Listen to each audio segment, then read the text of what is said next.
Okay, what's going on, USA, Canada, International, Long Island, aka Strong Island, plus the five spots of Brooklyn, Bronx, Manhattan, Staten Island, and Queens.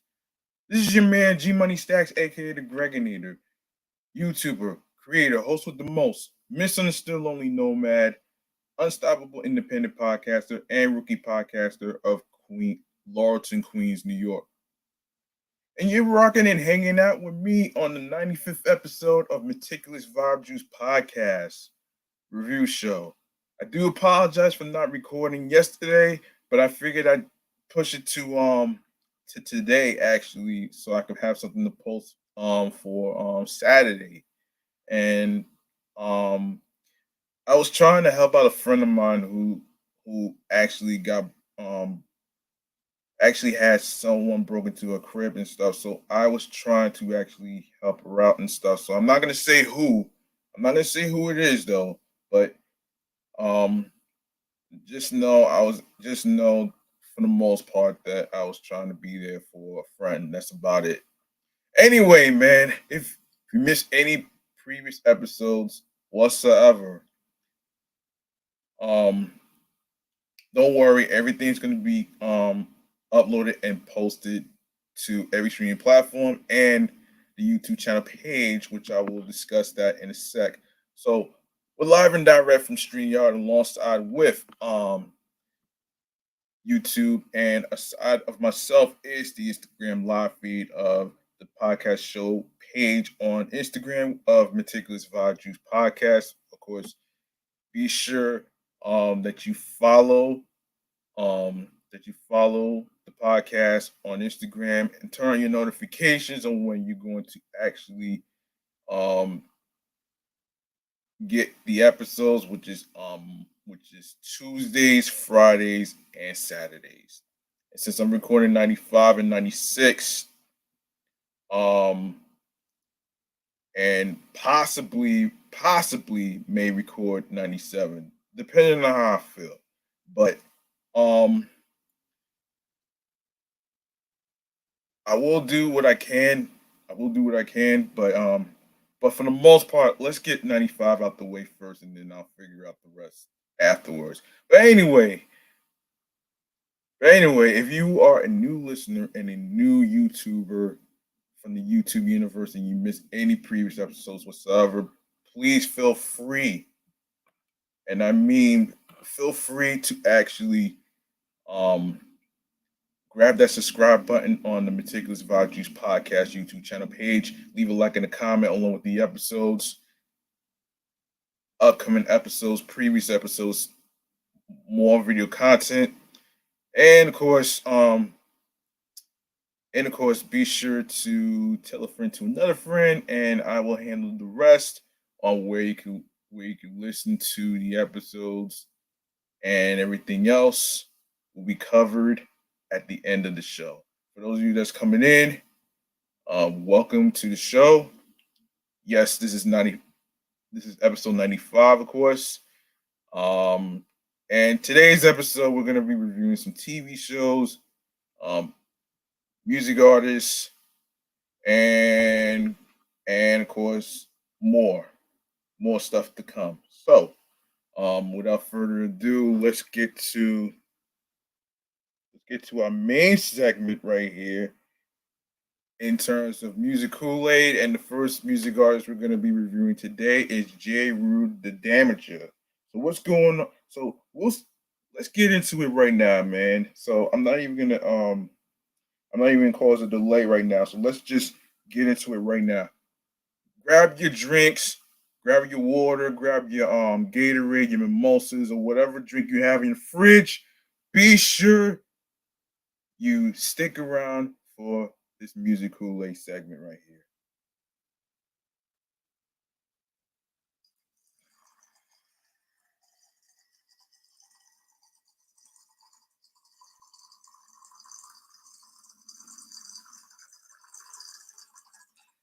Yes, our first music artist is going to be Jeru Da Damaja. Here we go.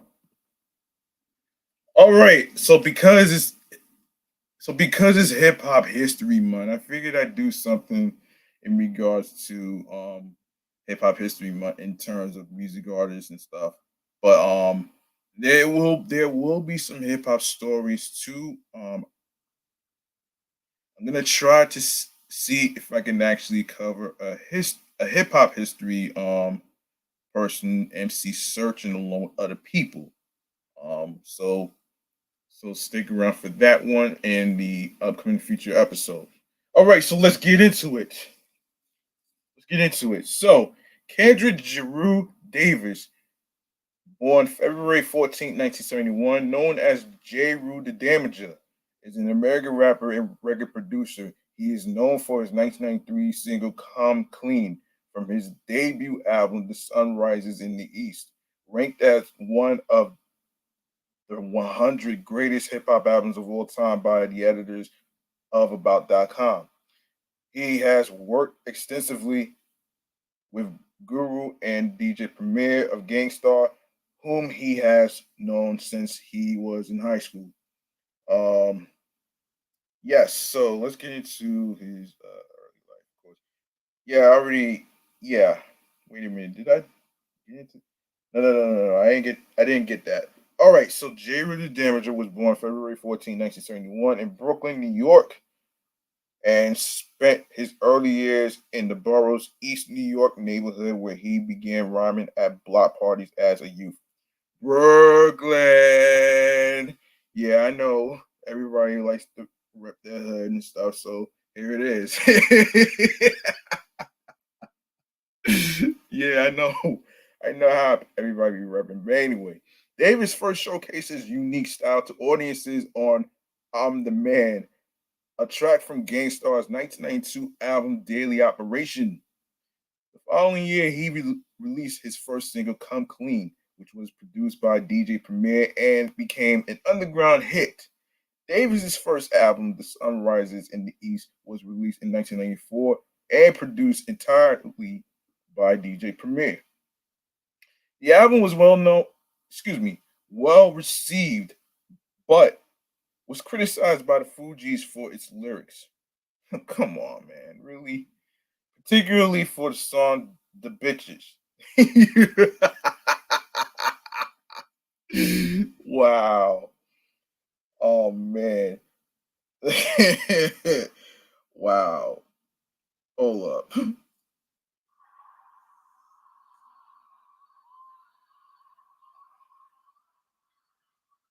Yeah, so Fuji's member Prize lightly mentioned Jeru on the track Zealots from the group's landmark 1996 album The Score, with the line, "No matter who you damage, you are still a false prophet," referencing Jeru's single You Can't Stop the Prophet.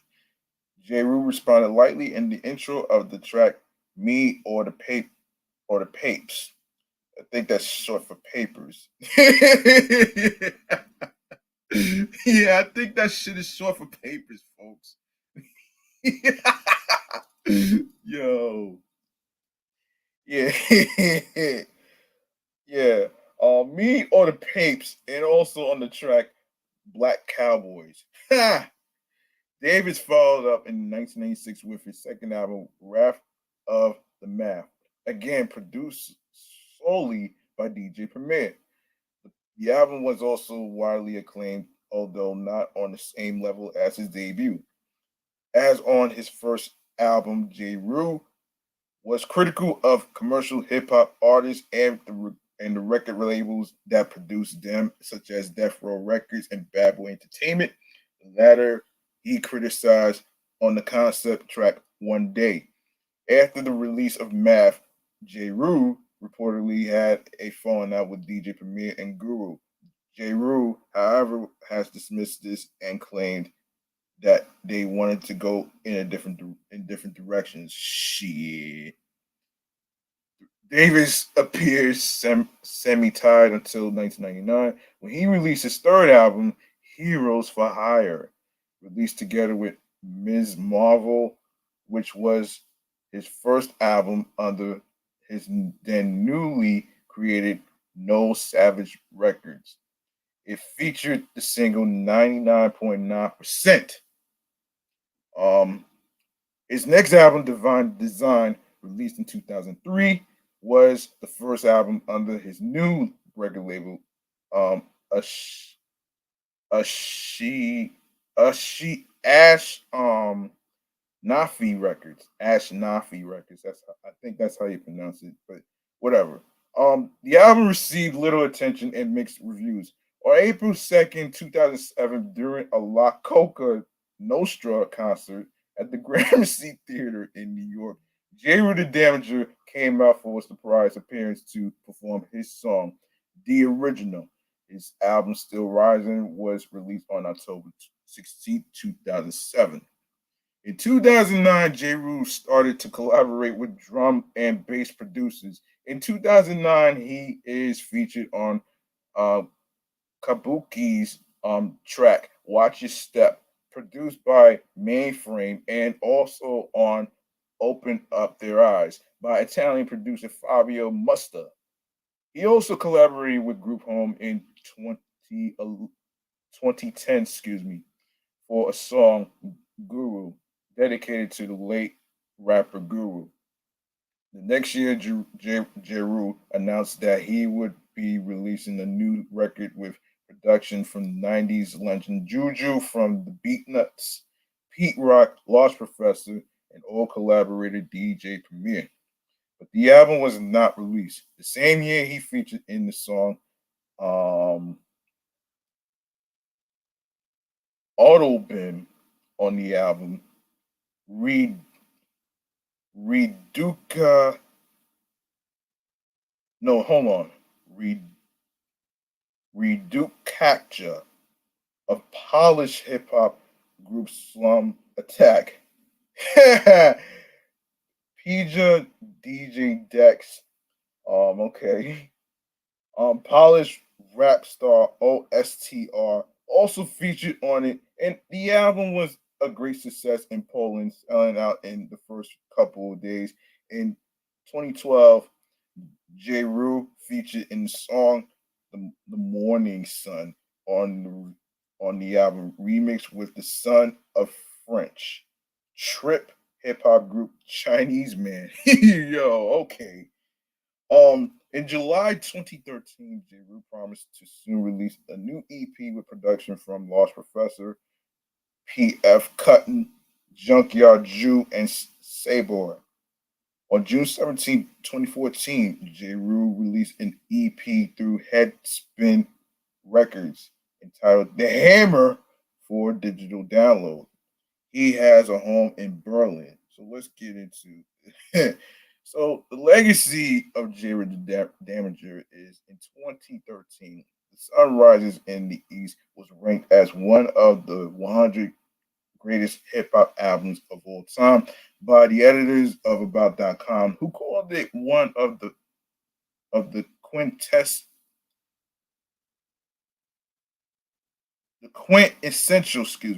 quintessential 90s hip hop albums. Yeah. Okay, so that's just about it for that one right there. Now, now I know many of you know about the Roots, right? Many of you know about the Roots, right? So let's get into the next one right here. So the Roots are an American hip hop band formed in 1987 by Tariq Black Thought Trotter and Amir Questlove Thompson in Philadelphia, which Questlove has a podcast called Questlove Supreme. Um, Pennsylvania, no, Philadelphia, Pennsylvania, United States. Yes. The Roots served as the house band on NBC's The Tonight Show starring Jimmy Fallon, having served in the same role on Late Night with Jimmy Fallon from 2009 to 2014. Let's see. So the members is obviously Black Thought, obviously Questlove, Camo Gray, um, Captain Kirk Douglas, David Tuba Gooding Jr., Bryson Ray Angry, James Poyser, Mark Kelly, Stro Elliott, Jeremy Ellis, Ian Hendrickson Smith, and Dave Guy. Okay. So also the past members is Josh Rubberband Abrams, Malik B, Owen Biddle, Kid Crumbs, Dice, Dice Raw, F Knuckles, Hub, Ben Kenny, Martin Luther, Rozelle, Scratch, Scott Storch, and Nikki Yeo. The Roots are known for a jazzy and eclectic approach to hip hop featuring live musical instruments, and the group's work has consistently been met with critical acclaim. Thought Code ranked the band number 7 on its list of the 25 best hip hop groups of all time, calling them hip hop's first legitimate band. In addition to the band's music, several members of the Roots are involved in side projects, including record production, acting, and regularly serving as guests on other musicians' albums and live shows. Now we go to the band history. So, the Roots originated in Philadelphia, and Amir Questlove Thompson and Tariq Black Thought Trotter while they were both attending the Philadelphia High School for the Creative and Performing Arts. They would busk out on the street corners with Questlove playing bucket drums and Black Thought rapping over his rhythm. Excuse me.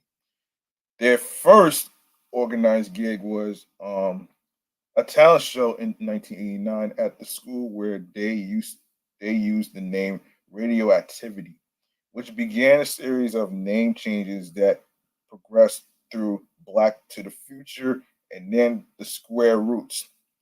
Another MC, Malik B, and a permanent bass player, Leonard Hubbard, were added to the band before the release of their first album.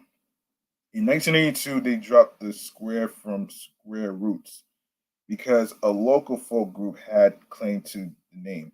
Unable to break through in their initiative Philadelphia, the band briefly moved to London where they would release their 1993 debut, Organics. The album was released and sold independently. In the span of a year, the band developed a cult following in Europe, boosted by touring. I do have an issue with the word cult, but I'm not even going to get into it again. So the Roots would receive offers from music labels, and the band eventually signed with DGC Geffen. 1984 to 1987. Do you want more? And Philadelphia Half Life. The Roots' first album for DGC, Do You Want More, was released in the United States the year following the signing. During the recording process, beatboxer Rozelle and keyboardist Scott Storch joined the band. The addition of the two members provided additional depth to the band's sound and energized the Roots' Philadelphia jam sessions, which the band would later sample for songs on Do You Want More. The album's opening track features Black Thought introducing the band's sound as organic hip hop jazz. The album is categorized by a combination of contemporary East Coast hip hop and jazz influences, with a heavy reliance on Storch's Fender Rhodes and the occasional saxophone of guest musician Steve Coleman. The album spawned 3 singles with accompanying videos: Proceed, Distortion to Static, and Silent Treatment. The album was a moderate hit among alternative music fans, boosted by the group's appearance at Lollapalooza. In 1995, the band performed at the Montreux Jazz Festival. Um, in the years since its release, Do You Want More has come to be considered to be a classic jazz rap album. In 1986, Philadelphia Half Life was the group's third album and their first to break the top 40 on the Billboard 200 chart, spurred in part by MTV's airplay of the video for What They Do, and Clones, which was their first single to reach the top 5 on the rap charts. The band added What They Do was also the group's first single to hit the top 40 of Billboard's chart, reaching a peak of number 34. Scott Storch left the band and was replaced by a new keyboardist, Camel Gray. The band's sound would take a darker turn during this period, heavily influenced by the Wu-Tang Clan and the RZA's grimy and haunting production style. Replete with samples from old jazz and classical music, the album is also notable for its many guests and collaborators, including Common, D'Angelo, Q-Tip, and others. These collaborations would provide the foundation for the creation of the Soulquarians and forge the roots association with the neo soul subgenre. From 1998 to 2000, breakthrough with Things Fall Apart. The group released Things Fall Apart in 1999. Um, named after Things Fall Apart, a novel by Chinua Achebe, which in turn was named after a line from The Second Coming by W.B. Yeats. This was their breakthrough album, peaking at number 4 on the Billboard 200 charts and earning a gold record, signifying U.S. sales of at least 500,000 units. The album was eventually certified platinum in April 2013. Most Def contributed to the track entitled Double Trouble. The track Act 2 features African Belgian band Zap Mama and Common. The track You Got Me is a duet with R&B singer Erica Badu and Eve and Jill Scott, intended by Black Thought for the unconscious population, peaked at number 39 on the Billboard Hot 100 charts. At the 42nd Grammy Awards, You Got Me the best, won the award for best rap performance by a duo or a group, and the album was nominated for best rap album. Ooh.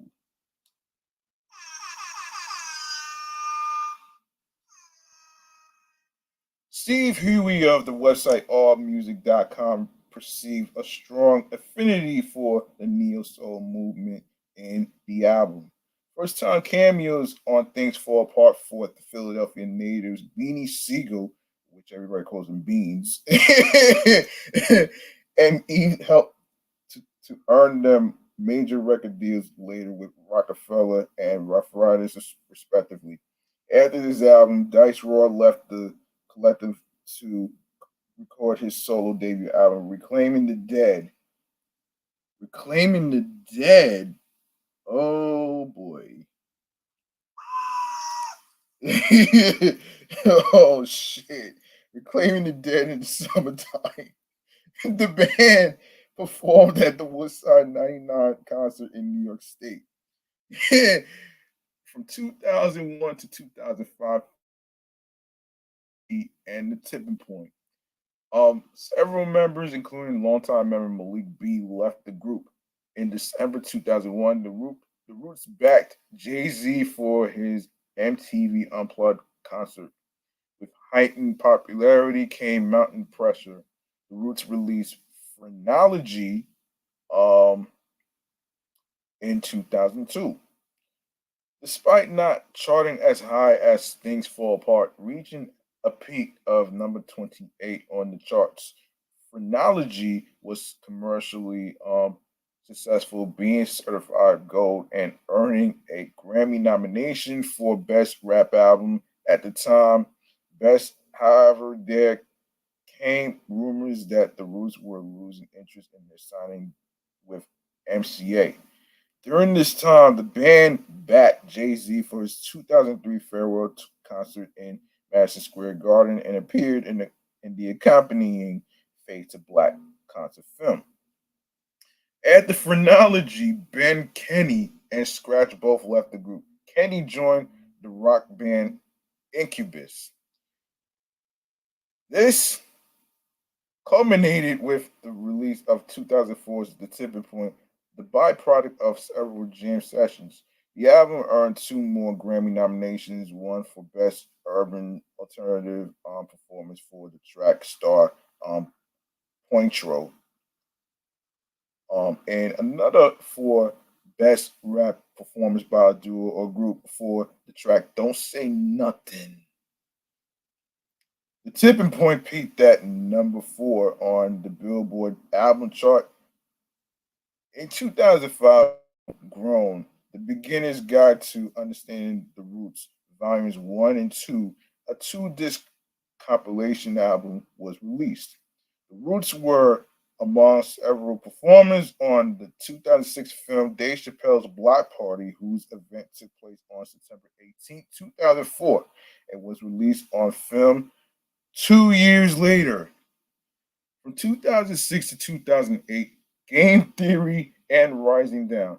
Game Theory was released on August 29th, 2006 on Def Jam Recordings. Questlove describes the album as being very dark and reflective of the political state in America. The first single from the album, Don't Feel Right, appeared on the internet in May 2006 and is available for free download on several websites. The album's first video, titled the Don't Feel Right trilogy, premiered on August 21st, 2006. It features 3 songs in the music, Here I Come and Don't Feel Right. It earned an 83 on Metacritic and 2 Grammy nominations. The late Jay Dilla, of course from Slum Village, is honored on different occasions throughout the album. Track 1 is credited to be supervised by Jay Dilla. Track 13, Can't Stop This, is devoted to his persona. The first part being an edited version of a track of his Donuts album. The Donut Time, the Donut of the Heart. Oh shit! Released 3 days before his death. This version comprises vocals by Black Thought. Secondly, a string of kindred artists reminisce about Jay Dilla in the form of answering machine messages. The Roots' eighth studio album, Rising Down, was released on April 29th, 2008. The 16-year anniversary of the 1992 Los Angeles riots. In the weeks before the album's release, the original first single, Birthday Girl, a radio friendly collaboration with Fallout Boy's Patrick Stump, was removed from the album, reportedly because it did not fit in with the album's tone. It remained as a digital download available from iTunes as a bonus track, as well as on international releases.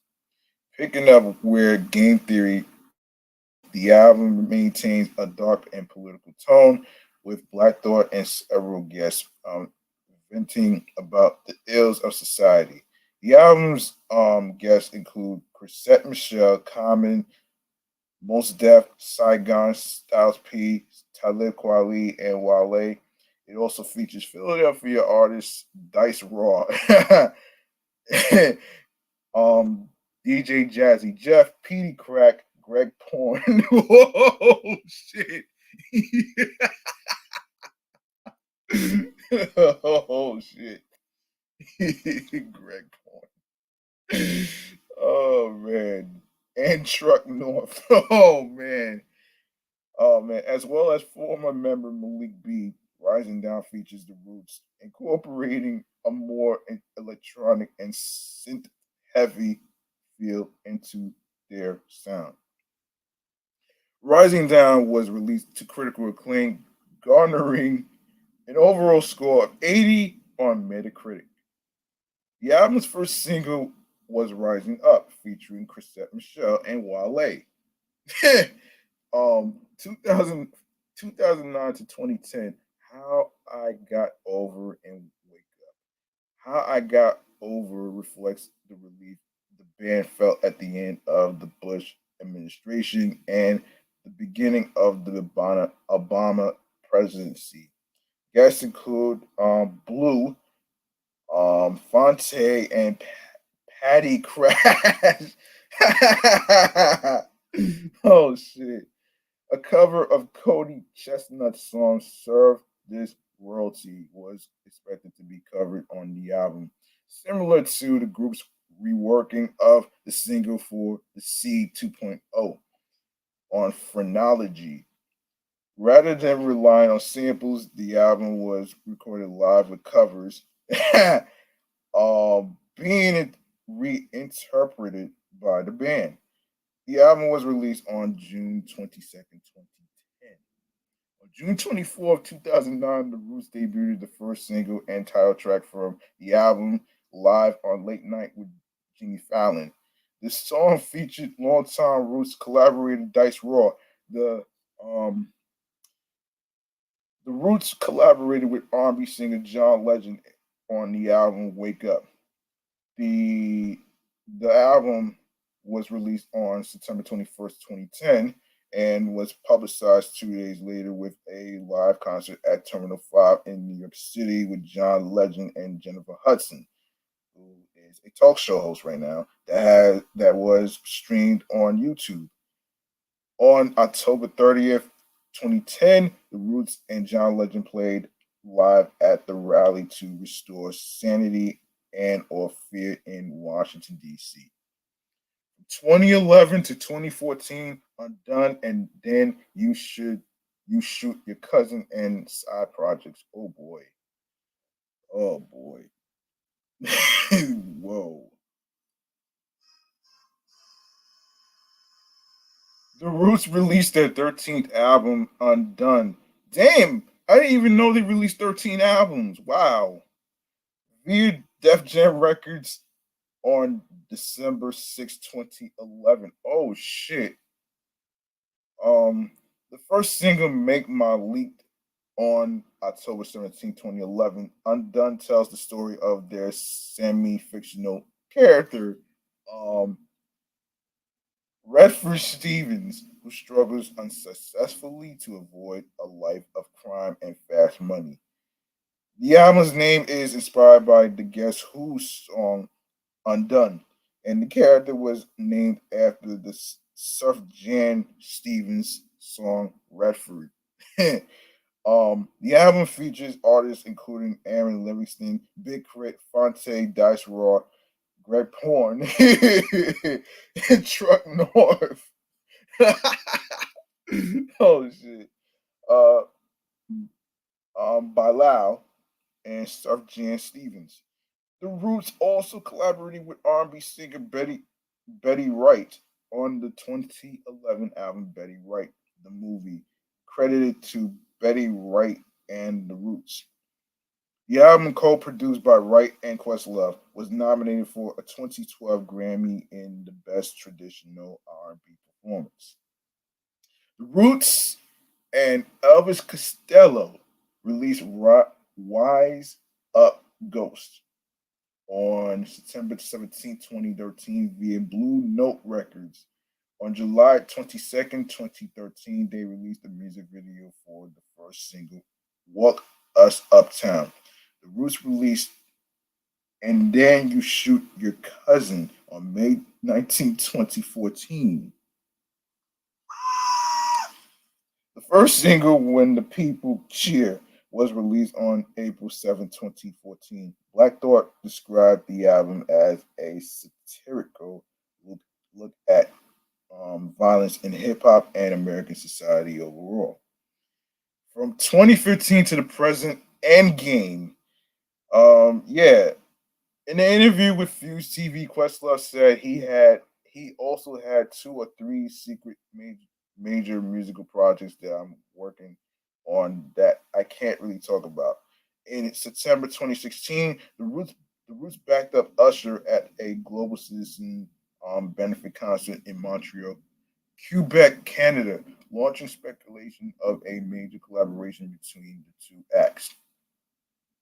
In October 2016, the group announced their 17th studio album, Endgame.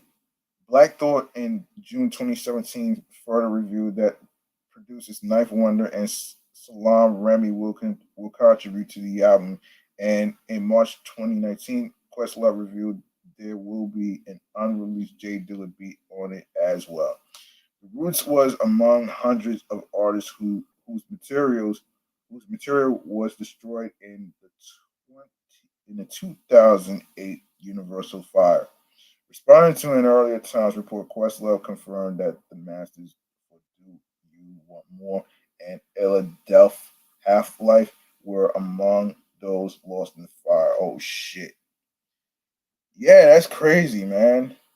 That's crazy. Now hold on a second.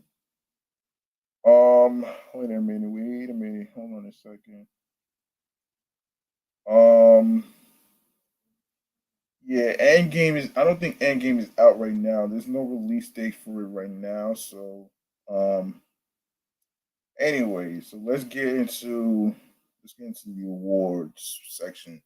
So and this is okay. So the Roots got an award, won the award for best rap performance by a duo or group, and for You Got Me with Erica Badu, Things Fall Apart album, and of course Phrenology got a nomination for best rap album, of course. 2005. Um, the Roots also got a nomination for best urban alternative performance. Don't say nothing. Oh man! So best rap performance by a duo group also got a nomination. Game Theory also got a nomination for best rap album, and and the Roots also won the award for best traditional R&B vocal performance. Best R&B album, of course, includes Hang On in There with John Legend, and of course, Wake Up, also by John Legend. And 2011, it also got a nomination for best R&B performance by a duo or group with vocals. Of course, Shine with John Legend, Wake Up Everybody with John Legend, Melanie Fiona, and Common. Best rap and song collaboration also got a nomination. And of course, and of course, um, the Roots got a nomination for best rap album. How I Got Over.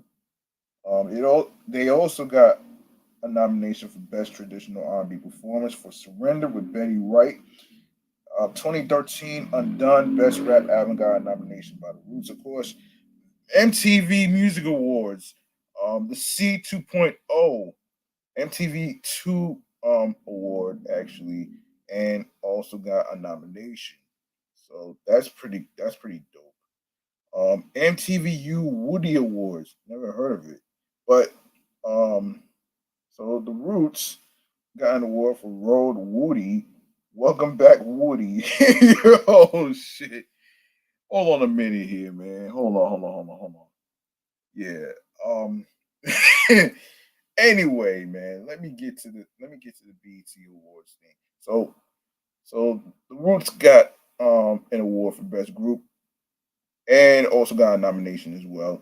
And we go to the NAACP Image Awards. The Roots got a nomination for Outstanding Duo or Group.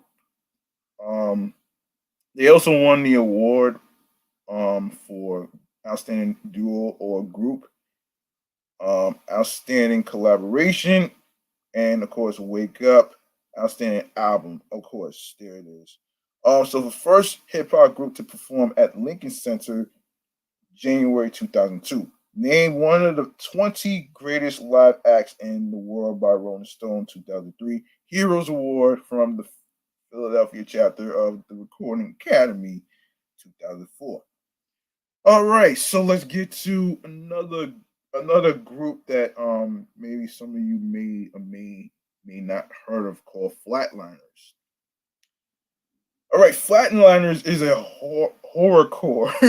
Oh shit, horrorcore. That's a new one right there, man, folks. Horrorcore group from New York City. They are responsible for introducing the term horrorcore with their 1994 release USA. which stands for Under Satan's Authority. Oh wow. Yeah. Let's get into a little biography. The group is Red Rum, aka Jamel Simmons, son of Danny Simmons, nephew of Russell Simmons and Rev Run. And two other MCs, Gravedigger and Tempest. FLM was an extension of the Flatliners, so this is Flatline Massive, which included artist Butter.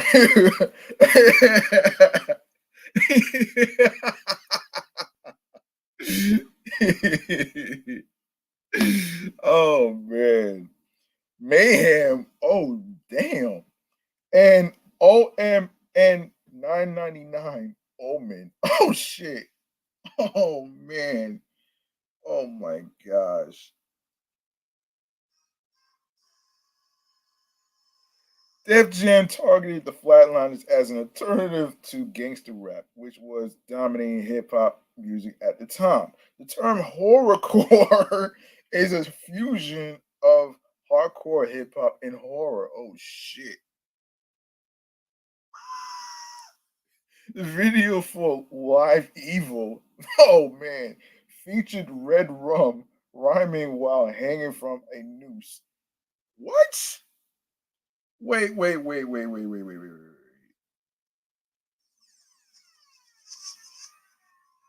Hanging from a noose? Man, hold on. The second and last video, Satanic Verses, features Tempers eating guts from a body, red rum, restrained, restrained with rats crawling on him, and Gravedigger rhyming on a crucifix. Oh shit. Oh boy. In June 2014, the Flatliners announced via Facebook that it reformed and are working on a new project. In September 2014, it was announced that a 20th anniversary release of USA, the definitive creepy collection, which included new and lost tracks from the Flatliners. On October 27, 2014, the Flatliners performed its first live performance in 20 years at Tid's Fright Fest show at the Town Ballroom in Buffalo, New York. That's where Benny the Butcher and Conway and the Machine is from, with Camp Crystal Lake and Kung Fu Vampire. On June 6, 2016, the Flatliners released the first of a three-part EP trilogy set titled Six, Chapter 1 via its website through the group's own newly formed independent label, Horror House Entertainment. The album is a 10-track EP of all brand new Flatliners music.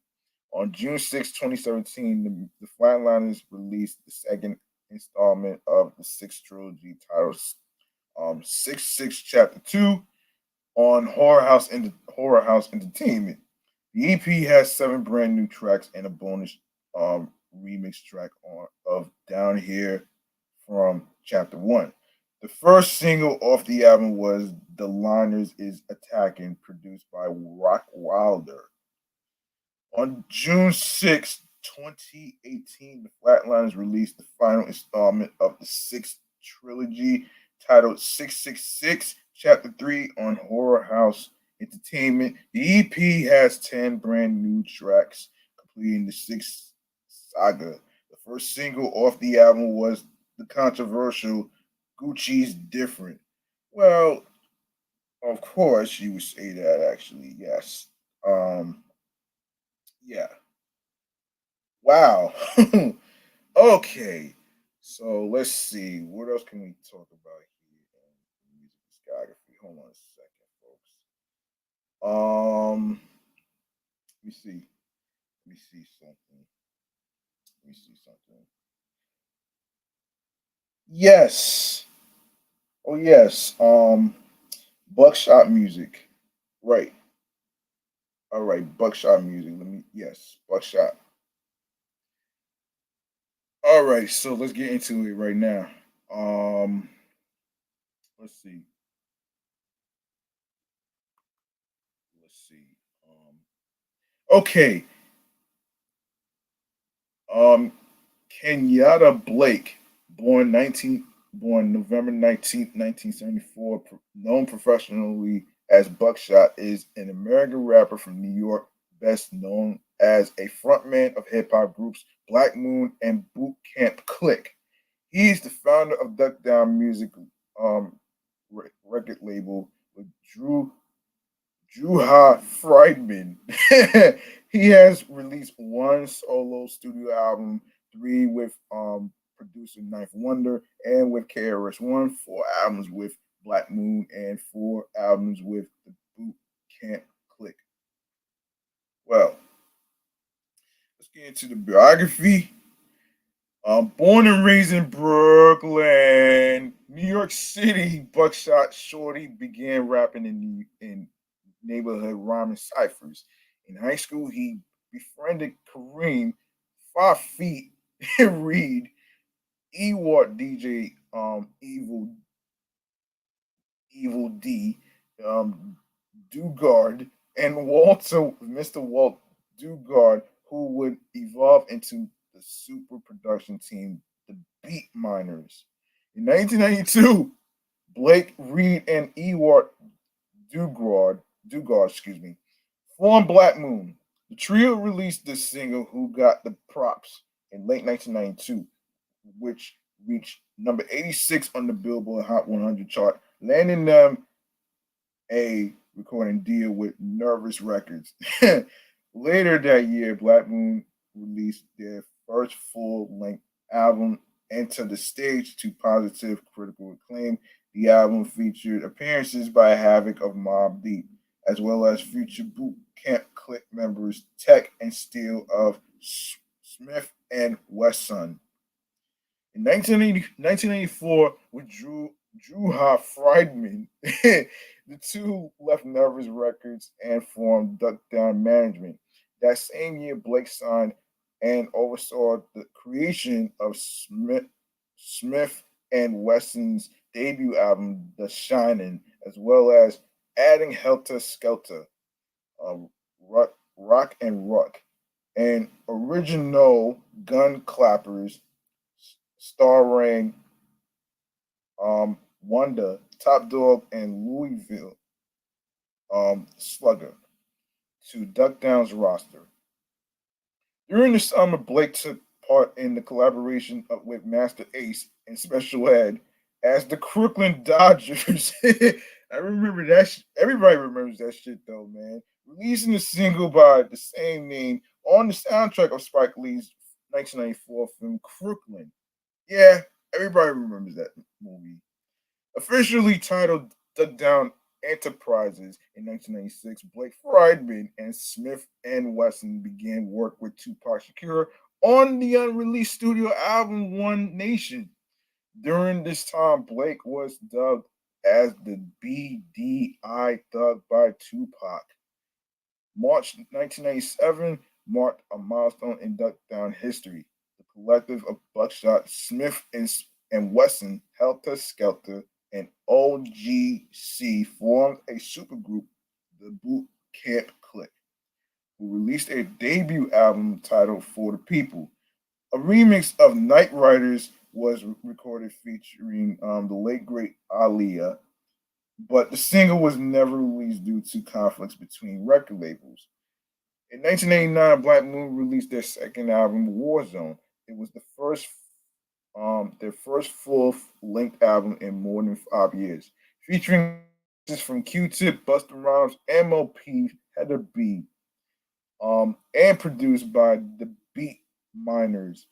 The album sold 200,000 units and was met with strong reviews. Blake's solo album, The BDI Thug, was released later that year, but to mediocre reviews.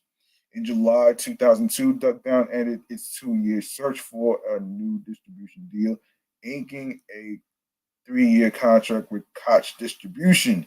Boot Camp Click released their second full-length album, The Chosen Few. The album sold over 60,000 copies, making it one of Duck Down's most successful releases. In 2004, Black Moon returned with Total Eclipse.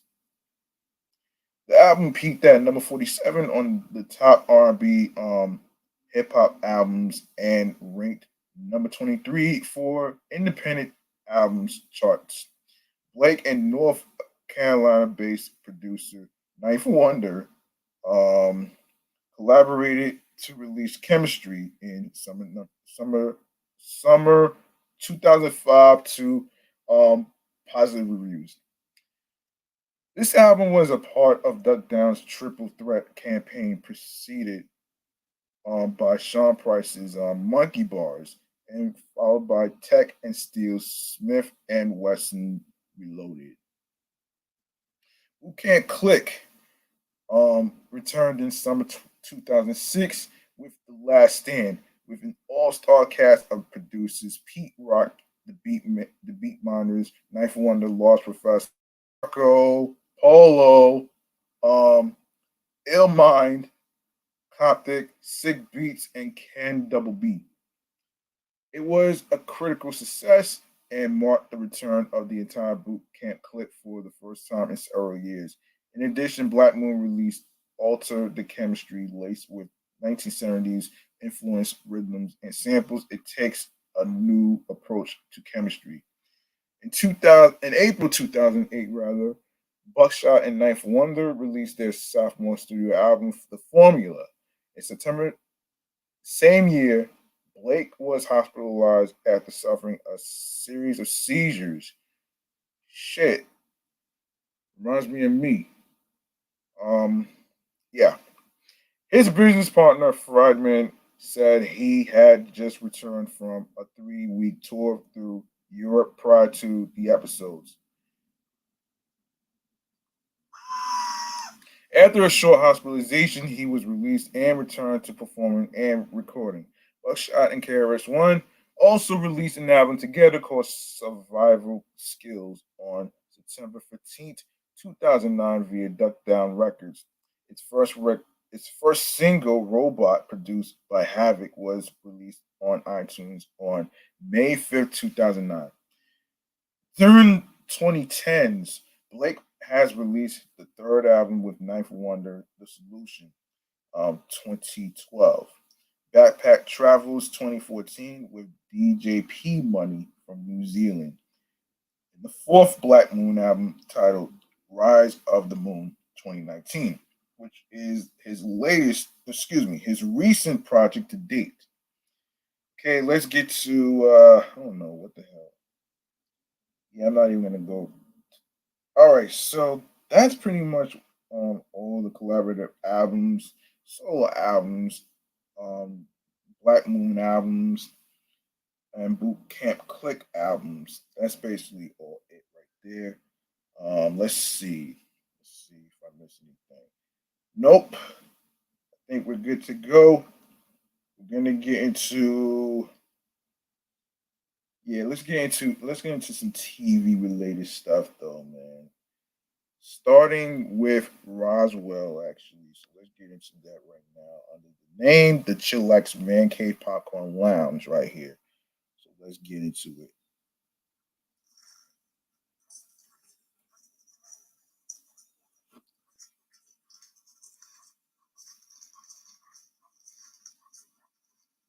Okay, Roswell. Yes, I'm pretty sure most of you may have heard of Roswell. They used to be on Channel 11 and wherever local listings. So Roswell is an American science fiction television series developed, produced, and co-written by Jason Katims.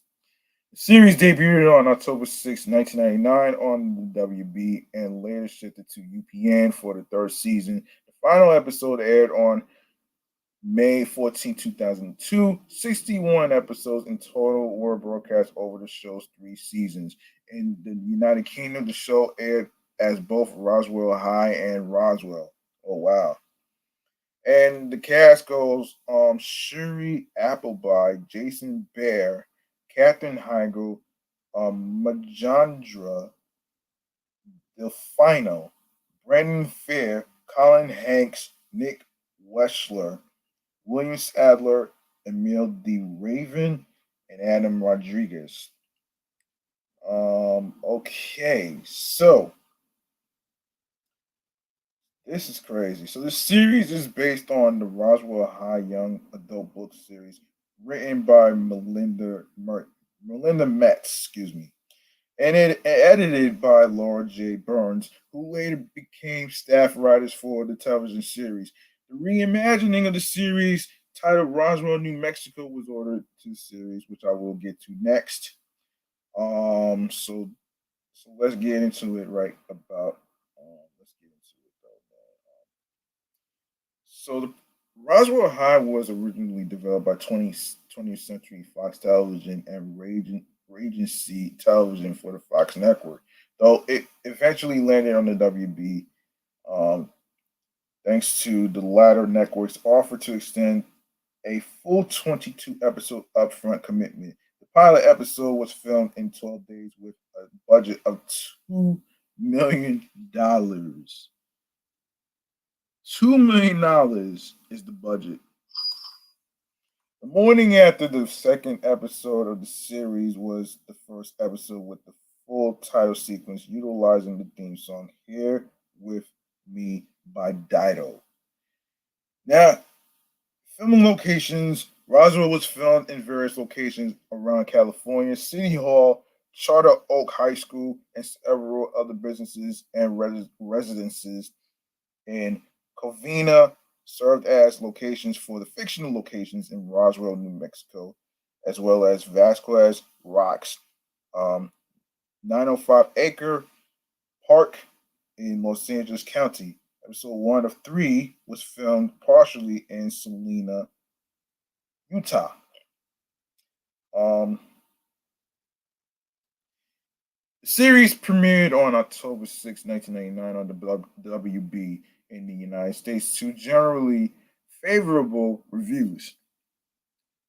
Um, and it quickly gained an outspoken fan base in response to the problems the series had with ratings during its first season. The relationship driven standalone episodes of the early first season were to be replaced with more science fiction themes and multi episode plot arcs.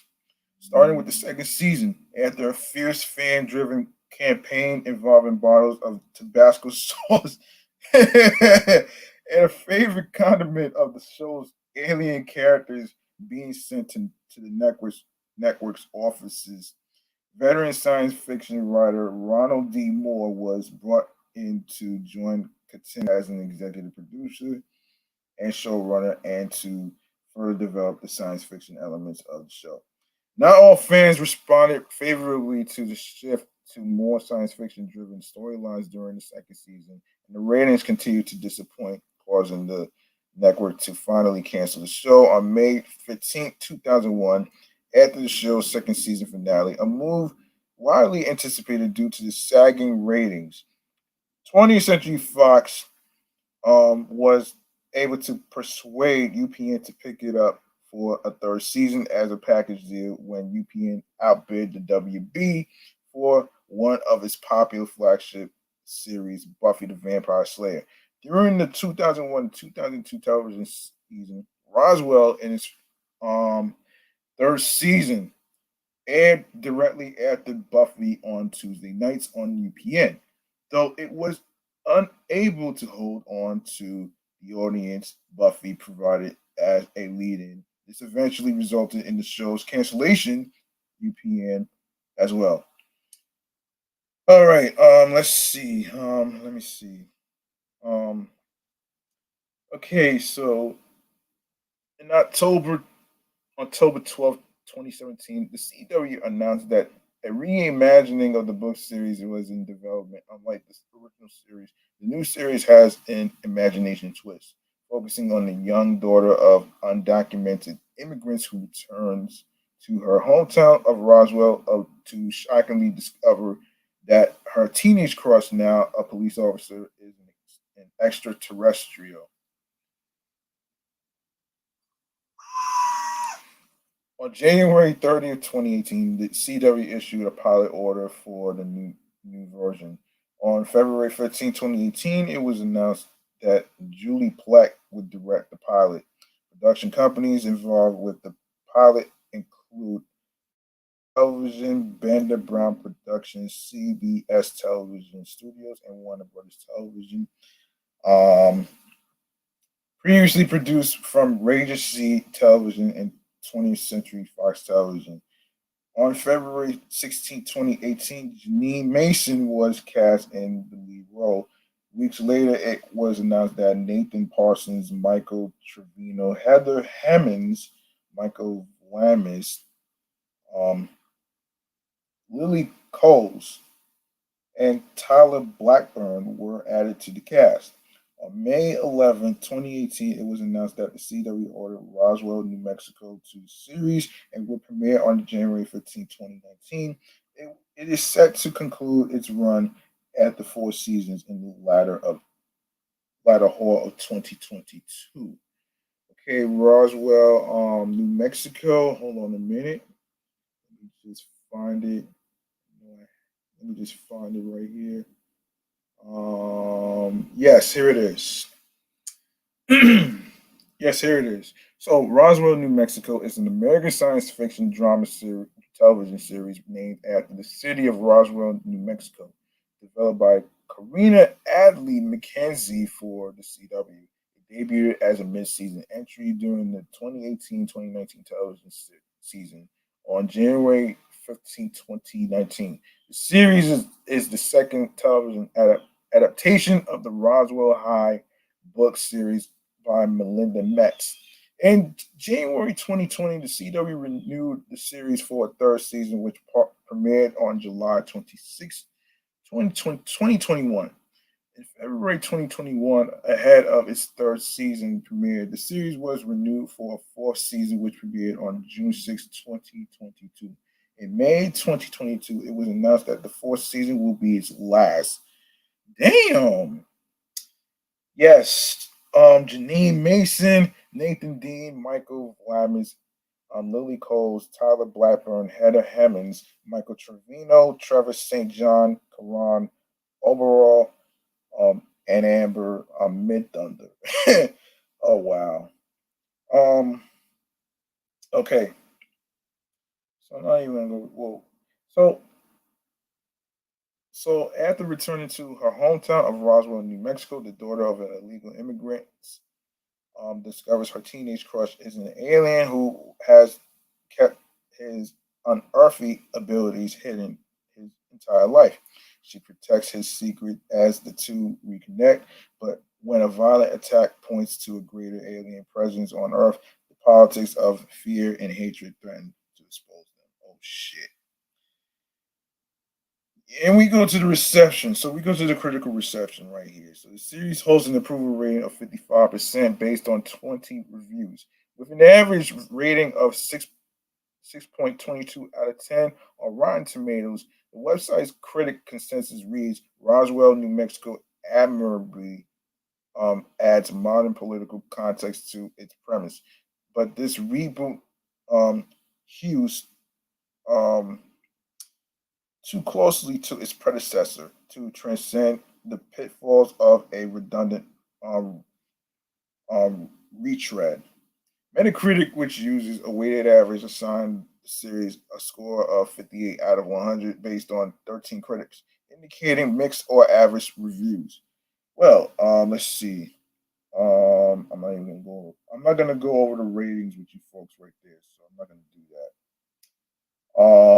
So this is crazy, man. It's crazy how it got canceled. Four seasons. That's crazy, right? Yeah. All right. So let's get into. We're gonna get into Supernatural. Yes, Supernatural is the next one. We're gonna get into it. All right. Let's get to Supernatural. Yes, here it is. Supernatural is an American dark fantasy drama television series created by Eric Kripke.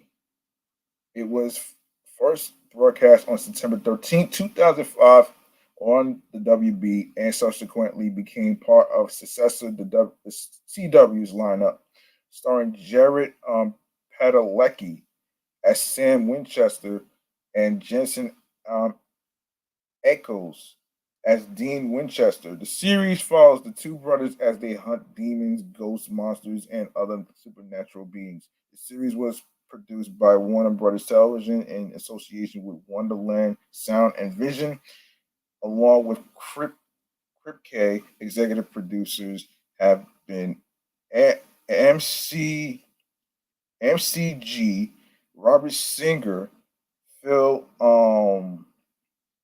Phil, Sarah Gamble, Jeremy Carver, John Shaban, Ben Edlund, and Adam Glass. Former executive producer and director Kim Manners died of lung cancer during production of the fourth season. Damn, damn.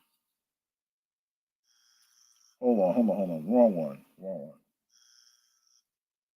Yeah, wrong one. Okay, so that wow. Anyway, okay. If I can't pronounce Phil's last name, then I'm just gonna call him Phil. That's it. I do apologize for not pronouncing it, but I'm not gonna butcher it this time. So anyway, the series was filmed in Vancouver, British Columbia, and surrounding areas.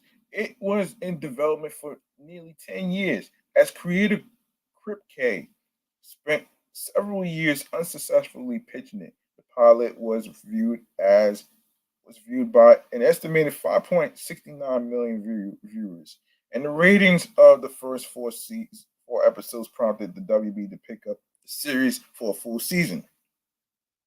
Originally, Kripke planned the series for 3 seasons, but later expanded it to five. The first season concluded the series' main storyline, and Kripke departed the series as showrunner. The series continued on for 10 more seasons with new showrunners including Sarah Gamble, Jeremy Carver, Robert Singer, and Andrew Dabb.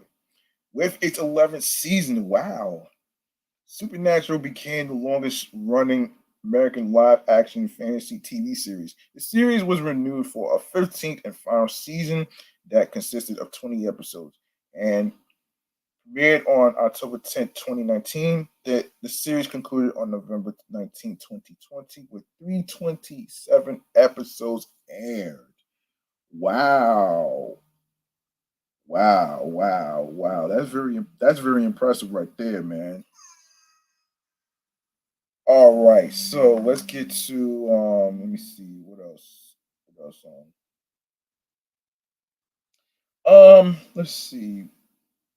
I'm not even gonna get into well, let's see. Let me see.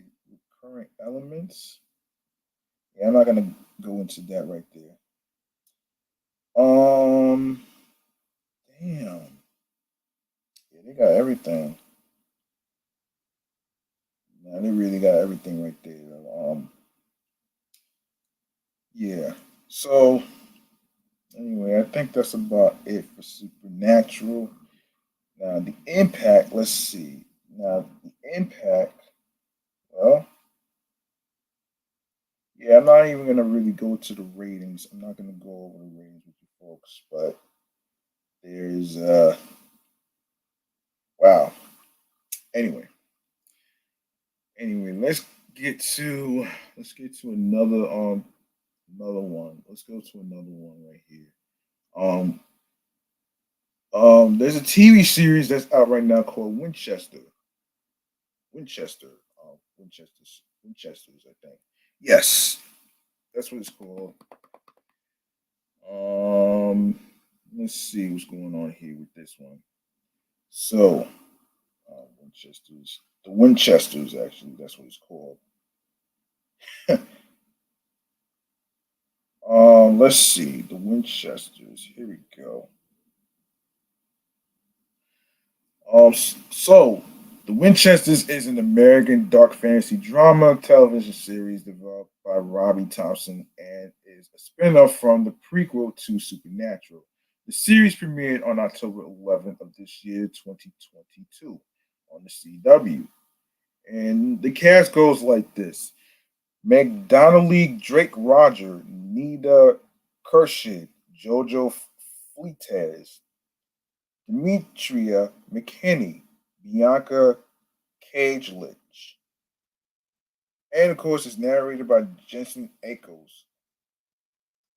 Obviously. So let's go to the reception. We're gonna go to the reception right here. Critical response. Let's see. On the review aggregator website Rotten Tomatoes, 100% of 8 critic reviews for The Winchesters are positive, with an average rating of 6.9 out of 10. On Metacritic, it has a score of 51 out of 100, based on 5 critics, indicating mixed or average reviews. All right, we go to the ratings right here. Um, I'm not even gonna go over the ratings with you folks. So I'm not gonna go there. So that's pretty much what this is. Now we get to go to let me see. Okay, let me see if I covered everything before I go on to the next segment. Let's see. We're gonna go into yes, we're gonna get into the very, very, very, very, very main segment of the video game chamber. Of course, we got some upcoming games to get to. So let's get to it right about now. Let's get to it right now.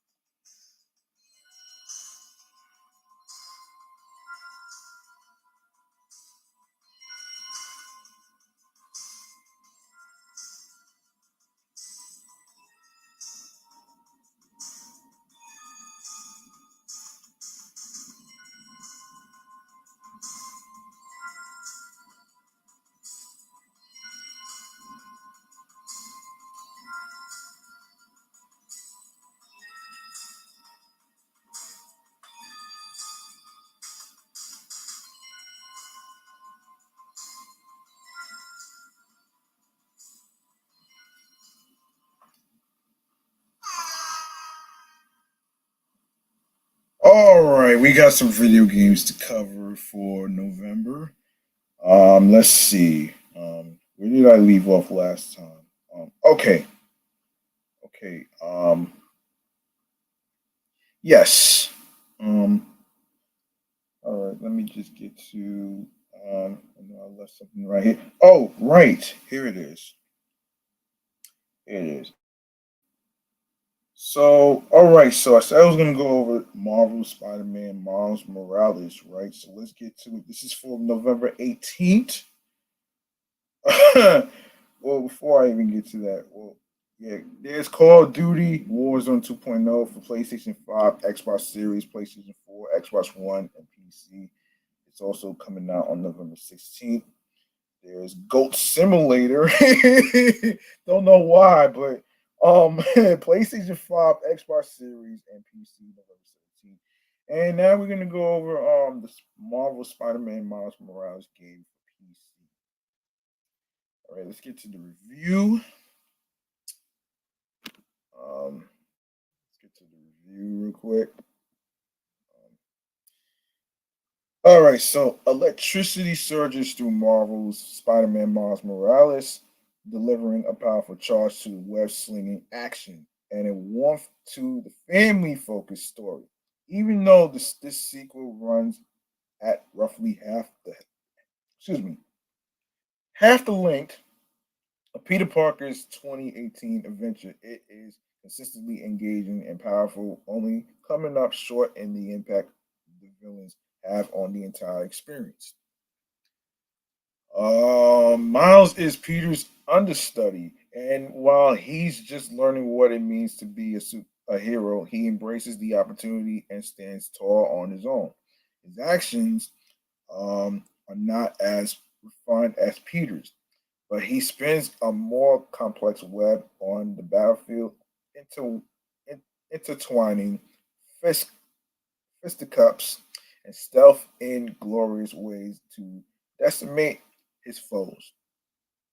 Miles is brilliantly brought to life by actor Najee Jeter, who gives him an innocence that anchors most scenes and makes him a character you can root for.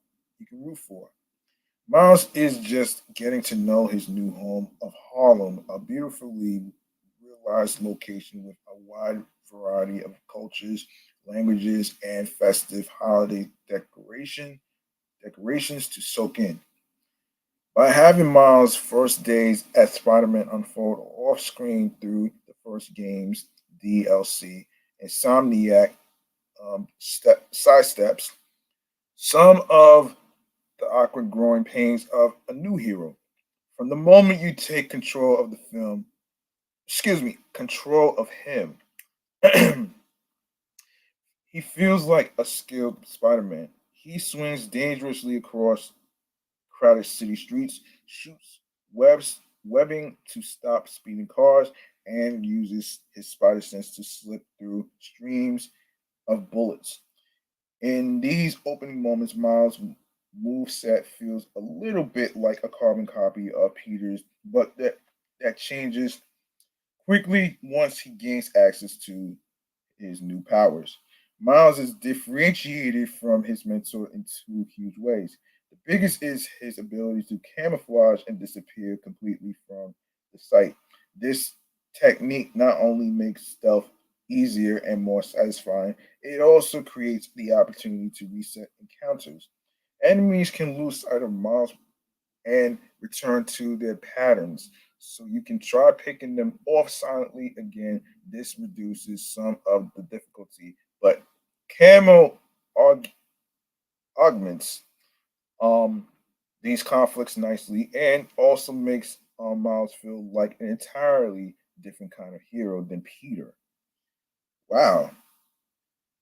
His second unique power is called Venom, which he can use to electrify punches, dashes, and jumps. The Venom maneuvers are incredibly fun to use and push you to think differently during combat, as you always looking to clump enemies together. So the Venom's electrical jolt immobilizes numerous targets at once. Insomniac also zooms the camera and to give these devastating strikes a more satisfying wall up. But this also creates the problem of the player's vision being more limited, which causes some issues with enemies recognition. The tighter view is not a huge setback, but I felt like I had better visibility and awareness while controlling Peter in the first game. Additionally, combat scenarios never escalate to the crazy level that Peter had to deal with. You won't see any area units or truly massive waves of enemies. Most encounters end quickly, yet are always exciting and are nicely sewn into missions. The open world activities are better design this time around with a strong focus on limiting repetition. You don't have to engage many crimes at all and just need to complete the missions and find all collectibles to reach 100% completion. Having all nearby activities on the handy phone app designed by Miles' friend Genki Lee um, also helps streamline the process, reducing your need to spend time on the menu screen. You still need to go there for the meaningful skill tree upgrades upon leveling up and to purchase new mods for your suits. But the focus is now more on pure gameplay, which is great. As you explore the open world, Miles' bioelectrical abilities also enhance his web swinging. A burst of venom sends him higher into the air or into a quick dash, and both add a bit more superhero might to exploration. Using these abilities pushes the player to do aerial tricks to fill their Venom meter, which again makes your time in the air more active and all the more fun.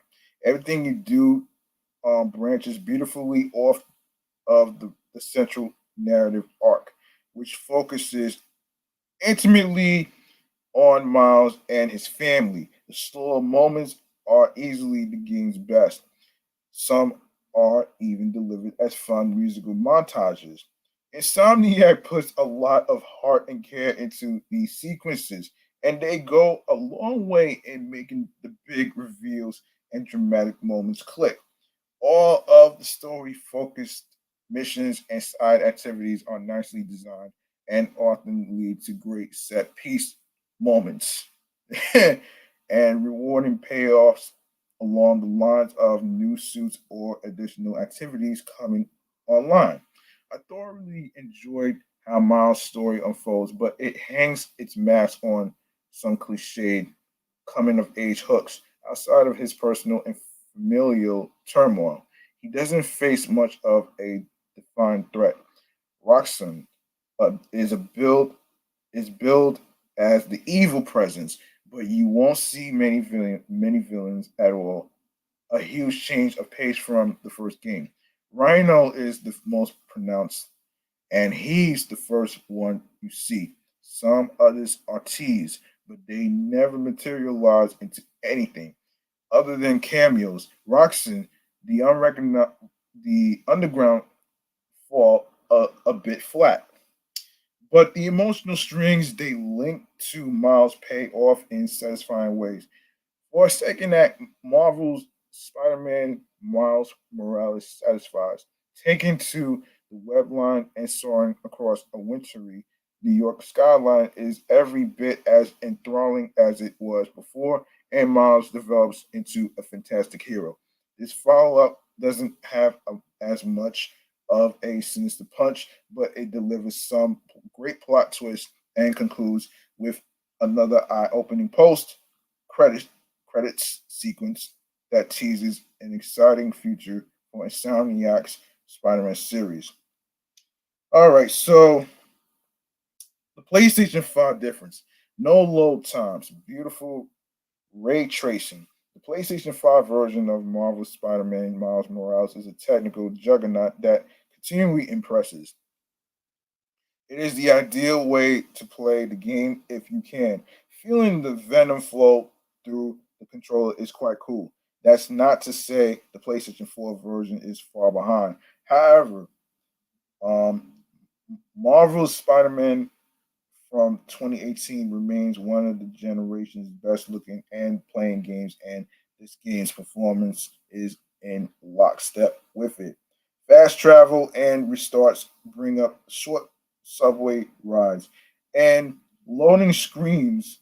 Um, loading screens and the visuals may not have the next gen sheen, but the PS4 version is still a beautiful and worthy way to experience this excellent game. Now, the concept, of course, actually is a worthy follow up that turns Miles Morales into a different but equally powerful Spider Man. Graphics, the visuals are simply stunning on both PS5 and PS4 with intricate suit details, fluid animations, and a gorgeous New York City behind almost every shot. Sound, Najee Jeter is fantastic as Miles Morales. All of the voice work is exceptional, as is the orchestral synth hop soundtrack. Miles' theme gets stuck in your head. Playability, um, like wearing a well-worn spider suit. It plays as well as the first game with significant enhancements to stealth. Open world activities are also not as repetitive as the last installment. Not as long as the previous entry, but better streamlined. The Spider Man action is superb, but the threat Miles faces isn't as interesting or potent, and the replay is moderately high. All right, all right. So let's see. Yeah, I'll go over the. Okay, I'll go over Pokemon Scarlet, Pokemon Violet, Resident Evil 3 at the next feature episode. So I gotta really wrap up here because I have to get some dinner. Let's see. Let me see.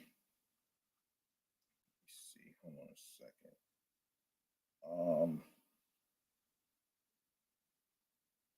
Okay, so of course that's gonna do it. Um, you like what you heard in any particular episodes, including this one right here.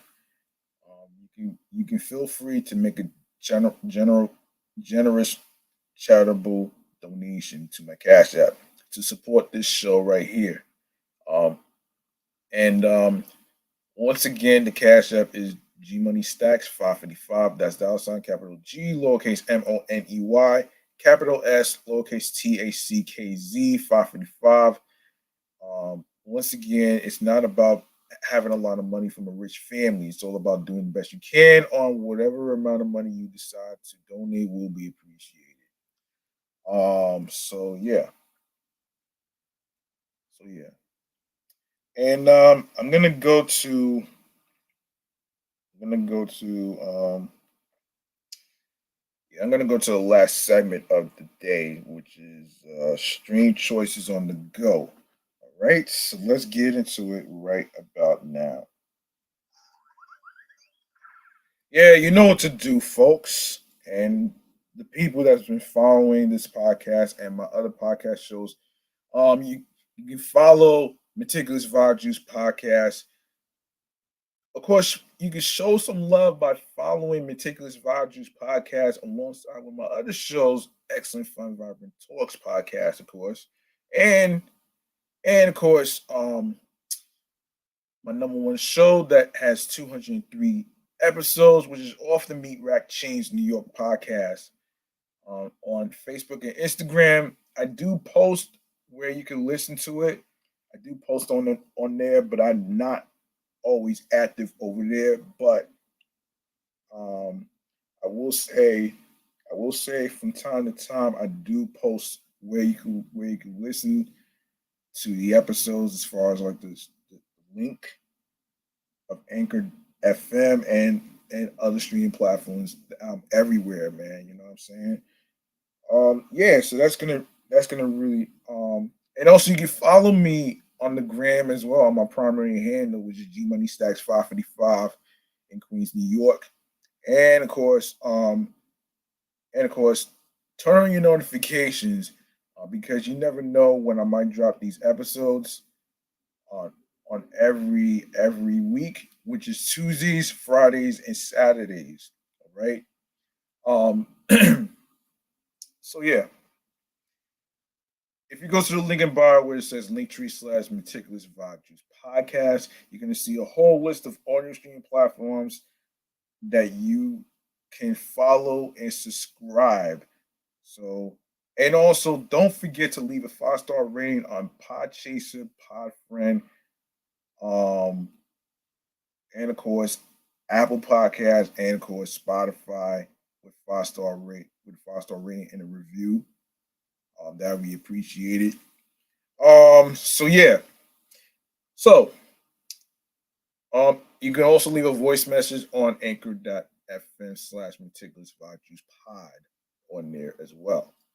So speaking of Anchor, that's what we're gonna start with. So Anchor, Audible, Audacity, Amazon Music, Breaker, Cashbox FM, Deezer, Listen Notes, Moon FM Podcast, Player FM, Pocket Cast, Podfriend, Podo Polo, Podorama, Podcast Index, Podcast Addict, Podchaser, Podverse, Reason FM, Spotify, Stitcher, TuneIn Radio, Google Podcasts, and don't forget to listen to Meticulous Vibe podcast review show on Radio Public and alongside with iHeartRadio, the number one app for music, radio, and podcasts, which is free to download. You don't need a credit card or a debit card to do all that shit, though, man.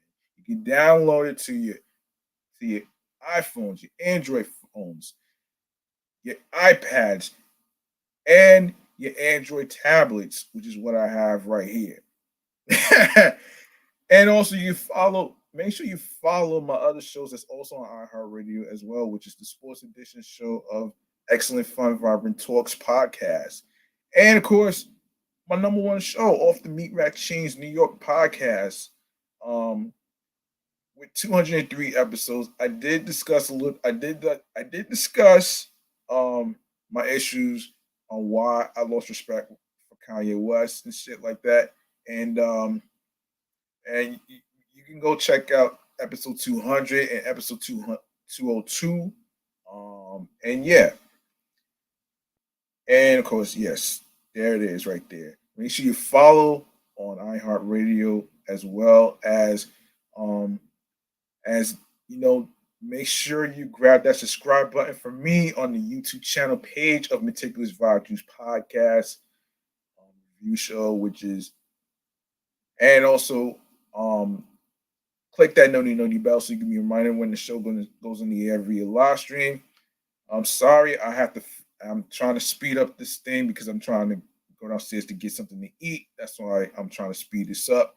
Anyway, leave a like and a comment along with the episodes, with the review topics that's been discussed, music artists, movies, TV shows, podcasts, games as well, and alongside with more upcoming episodes, more video content, upcoming episodes, previous episodes, and of course, tell a friend to another friend, and of course, be sure you listen, stream, watch these episodes in case you miss any of the episodes. You can catch up on the episodes that you missed.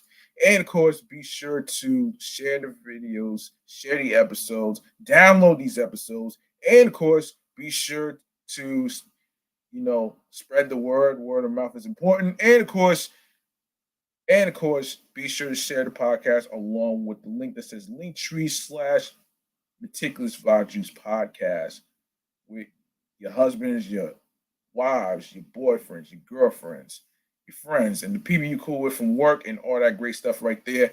And that's gonna do it for me, man. I'm G Money Stacks. I'm gonna be clocking out. I'm gonna be out of here. Thank you so much for listening and hanging out with me on episode 95. And of course,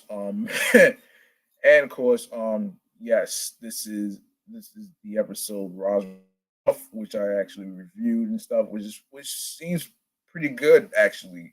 You know what I'm saying? And don't forget that the grind doesn't stop. If you want something, you gotta work hard for it. Because because you in order for you to do this, you have to earn it, and you have to earn it as well as receiving it. So there you go, right there, man. And of course, New York wasn't built in a day.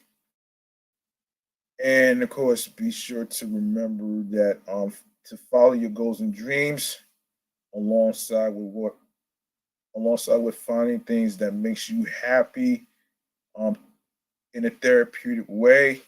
I know some of you probably are going through some traumatic experiences, whether a break in, whether it's like a break in through your cribs, um, um, domestic violence, whatever it is, whatsoever though, man. You always have something to listen to, like a podcast, which deals with mental health and stuff right there. Um, and all that great stuff right there. So make sure you find something that's therapeutic that cheers you up in your spirits. And for the most part, for you creators that want to start a podcast or whatever, of course, be on your P's and Q's, be yourself, and all that great stuff right there. And for the most part, the most important thing is to be confident in your voice and and the way it sounds, and to be to be able to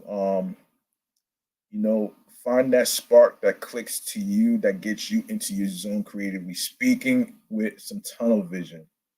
All right, so I'm off this shit. Stay liquid, take care of one another, be careful out there, stay safe and stuff. And also remember, if you plan on going to the New York City Marathon in the city, yes, So the New York City Marathon is on ABC 7, and for those of you that's living in a different state of New York, check your local listings. And if you can't make it, you can also watch the New York City Marathon on TV. It's gonna be a whole bunch of celebrities that's gonna be there, as well as I mentioned in my other podcast platform right there. Um, you know what I'm saying? So anyway, that's gonna do it. Peace and one love. I'll be back with the next episode. And enjoy the rest of your Friday and your weekend, and enjoy the rest of your night. So good night, folks.